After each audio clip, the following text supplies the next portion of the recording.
Epiphone Les Paul Standard Pro. For the money, man, I think these are killer guitars.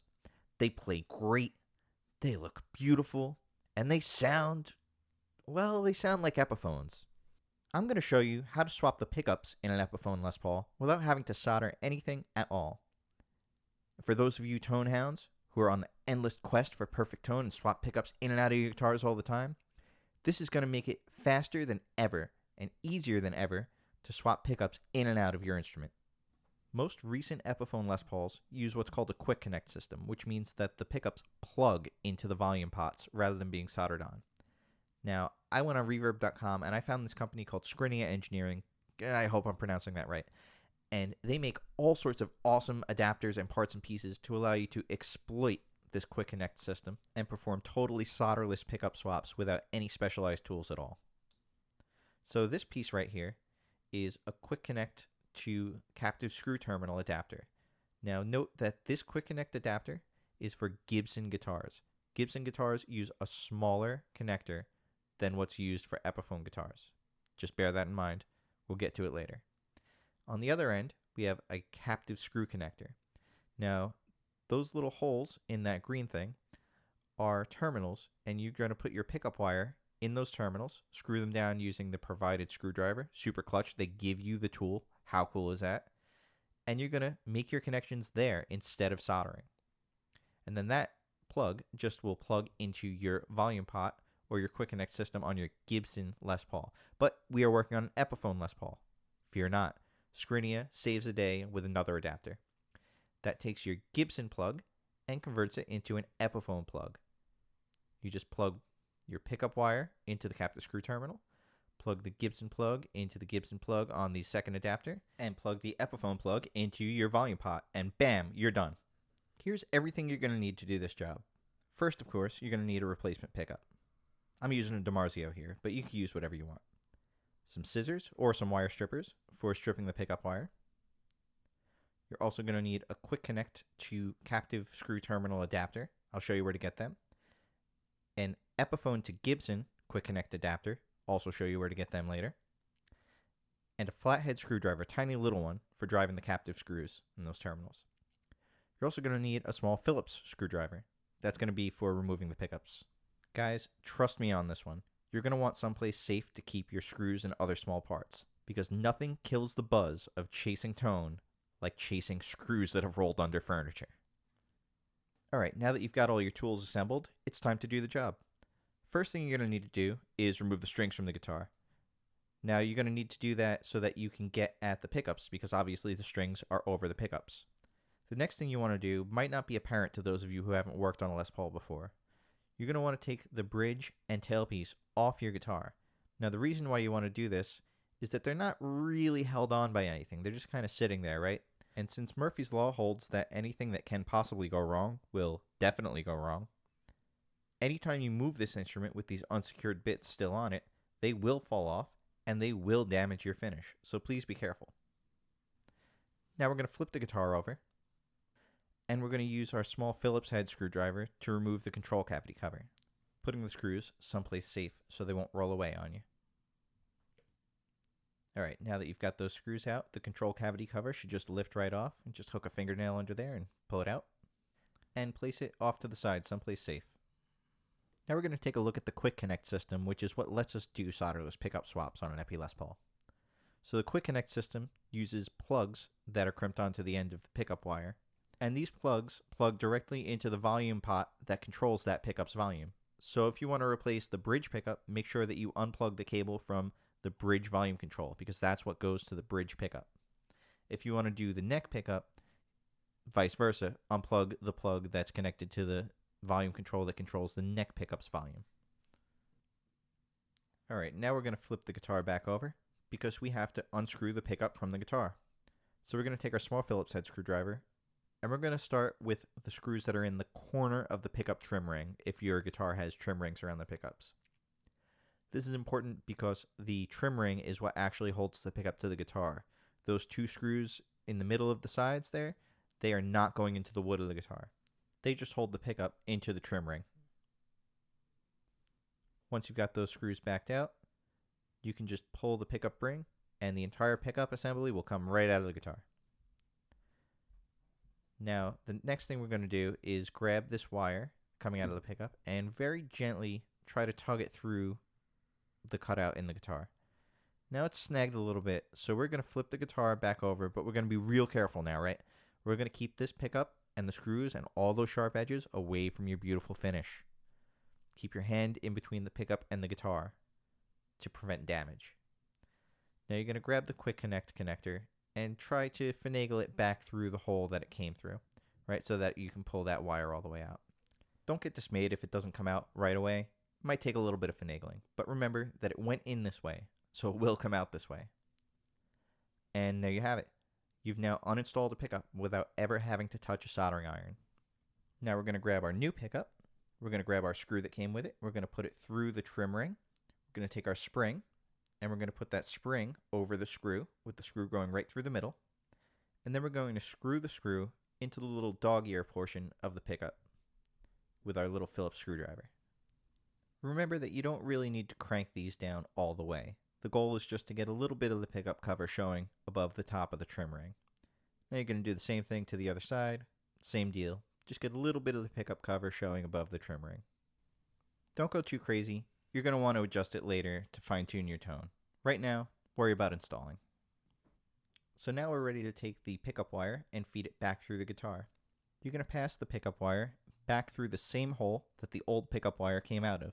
Like I said before, we're basically going to do the steps we did earlier, but in reverse order. Don't be afraid to pull the cable from the other side if you need to. And once you've got your cable all the way through and your pickup is sitting pretty flush, you can go ahead and tighten down that trim ring. Make sure the screws line up with the existing screw holes that they came out of before, because you don't want to gouge new holes in the front of your nice Les Paul, right? Alright, now your pickup is fastened into the guitar, and it's time to get onto the exciting part, the wiring.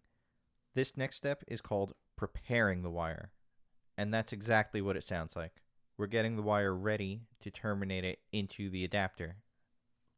So what you're going to do is refer to the instructions that come with the adapters and put the conductors, the individual wires inside the pickup wire, in the correct order.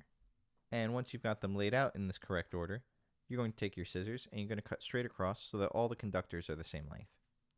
Now you're going to strip each conductor. You're going to take about 1/8 of an inch off the insulation on the end of each conductor. Obviously there is a bare wire.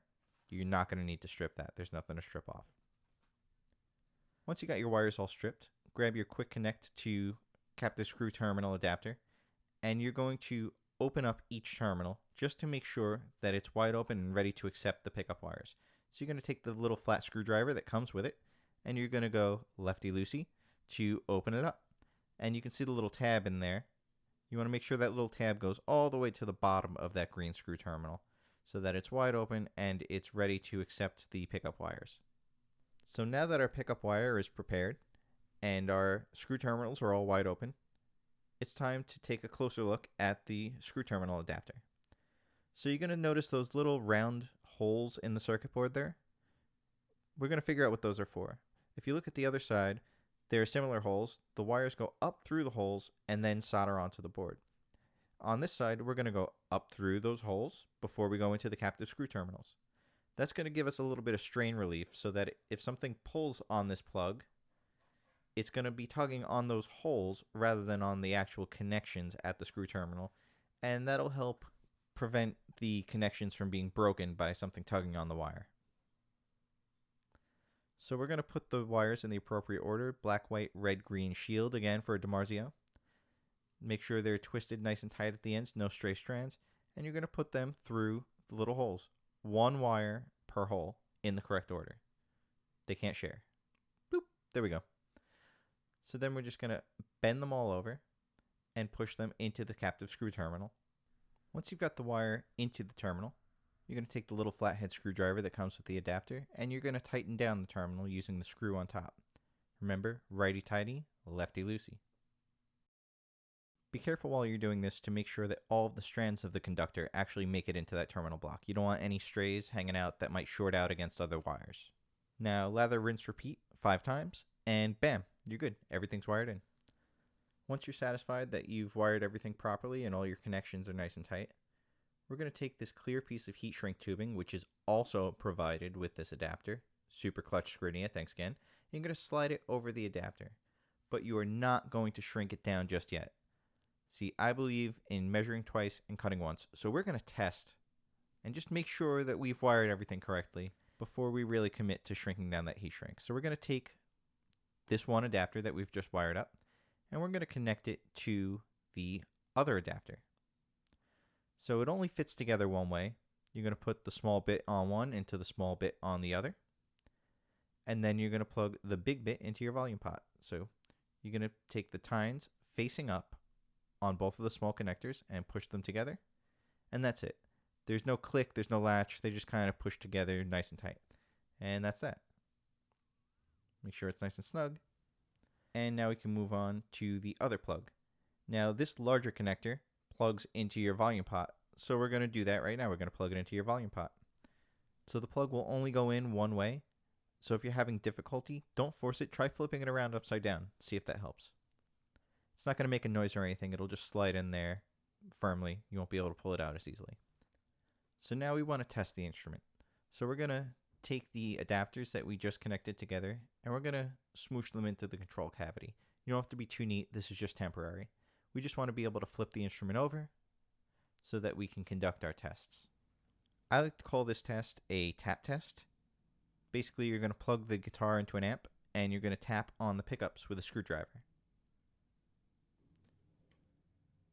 We're going to take the screwdriver that came with the adapters that we're using and we're going to tap on the pickups.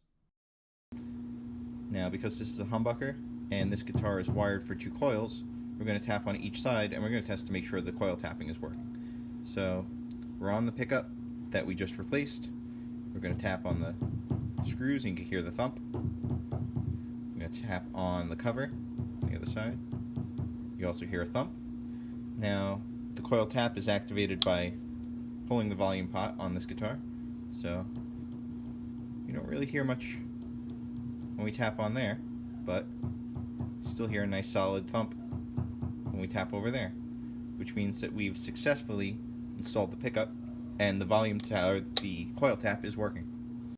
So now that we're satisfied that our wiring is correct, we're going to shrink down the heat shrink around the adapter. This prevents it from shorting out against anything inside the control cavity.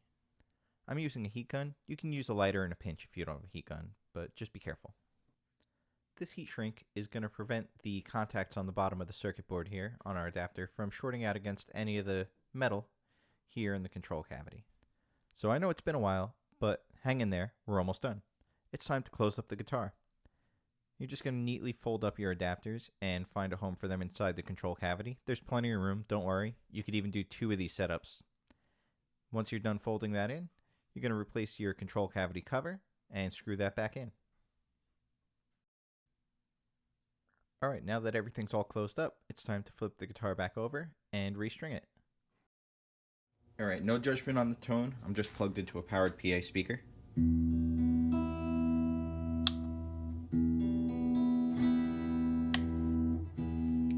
So we see that the pickup is working, the controls are working, coil tap working. Excellent. Alright, internet people, there you have it. That is how you change the pickups in an Epiphone Les Paul without ever having to solder anything at all. Big thanks to Scrinia Engineering for their adapters that we used in this video. Those are super clutch. Keep up the great work. As always, if anybody has questions, please leave a comment and I'll do my best to get back to you. If you liked the video, let me know. And constructive criticism is always welcome. Good luck on your tone quest.